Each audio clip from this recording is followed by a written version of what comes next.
Ito pa yung harapan ng aking shop. Ito na.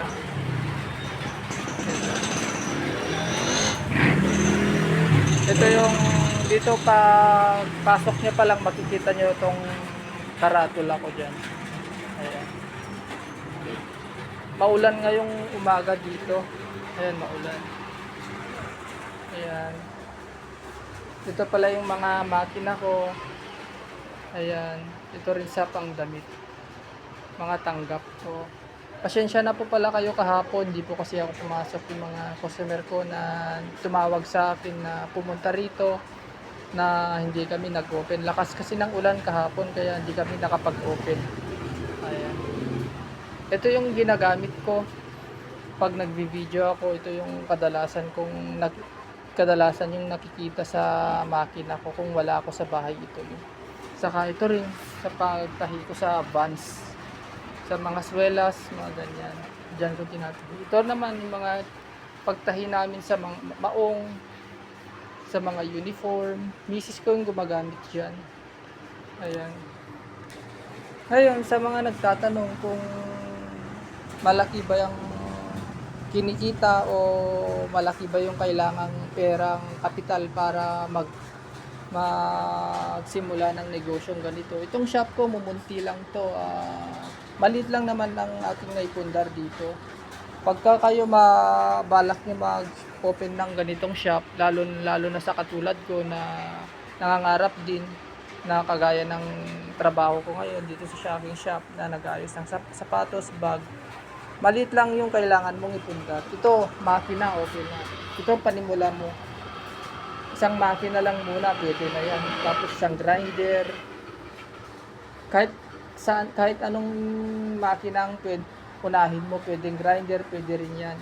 Pero kung may budget naman kayo, pwedeng grinder sa isang makina na panahin ng sapatos sa kabag.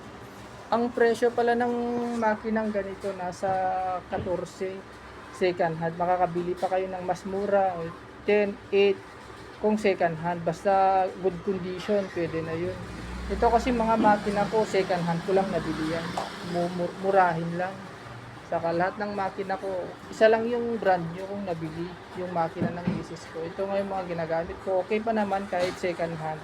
Gagamit ko pa naman ng matagal, saka kumikita naman. Saka kung nagtatanong kayo kung magkano yung kinikita ko rito, sa aking shop, konti lang po ang kinikita ko rito. Kumikita naman pero hindi naman lahat mapupunta sa akin yung kita kasi mga lalong-lalo na yan, mga binibili kong expenses, mga tulad niya mga materyales, at saka hindi pare-pareho yung income dito. May time na matumal, may time din na malakas. Kung may sobra, blessing na po sa akin yun, sa amin na ganitong shop. Saka ang ginagawa ko na lang, pinapangalagaan ko yung customer ko para bumalik sila. Bali, ang ginagawa ko, nagbibigay ako ng 2 months free service warranty sa mga customer kong nagpapagawa sa akin. Kung halimbawa, nagka-trouble o hindi nagustuhan yung ginawa ko, pwedeng ibalik na walang bayad. Ayun po. Ganito po ang serbisyo ko dito. Ayan. Saka swelas, nagbebenta rin ako ng swelas. Bag, belt, yan na lang po yung benta ko. Ito naman yung swelas na binibenta ko. Bali, ang inaayos ko rin pala, may swelas akong combat, pang patrol shoes, saka wet look, pang rubber, mga black shoes. Ayan. Hanggang dito na lang po, and salamat and God bless sa ating lahat. Thank you.